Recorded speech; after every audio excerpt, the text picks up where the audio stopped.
Советниците на општина Кавадарци денеска главно ги усвоија предложените повеќе од 20 на материјали кои ги има за расправа на седницата.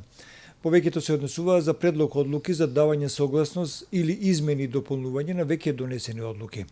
Од материјалите кои предизвикаа расправа ја издвојуваме онаа за предлог одлуката за започнување на постапка за доделување на договор за воспоставување на јавно-приватно партнерство за проектирање, финансирање, изградба, стопанисување и пренос на мала хидроелектрична централа на регионалниот водоводен систем Лукар. Инаку да подсетиме на овој систем за водоснабдување на општините од Тиквишијата, Лукар, јавното предпријатие веќе има изградено 4 мини централи и тие функционираат. Ова бе била со назив Лукар 5.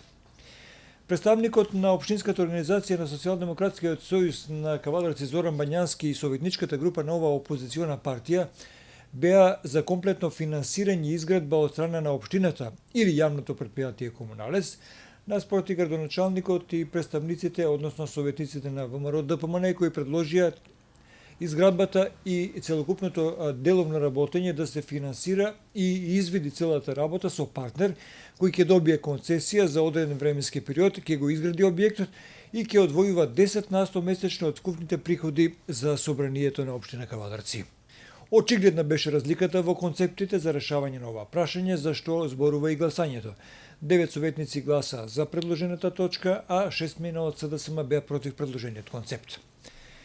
Инаку на денешната седница беа усвоени и предлог одлуката за измени и дополнување на буџетот за 2017, предлог одлуката за отпис на застарени побарување и обврски во буџетот. По дискусијата и прашањето на советничката на СДСМ Милица Андова, објаснување околу природата и видот на отпишувањето даде раководителот на секторот за финансии Цанка Јованова.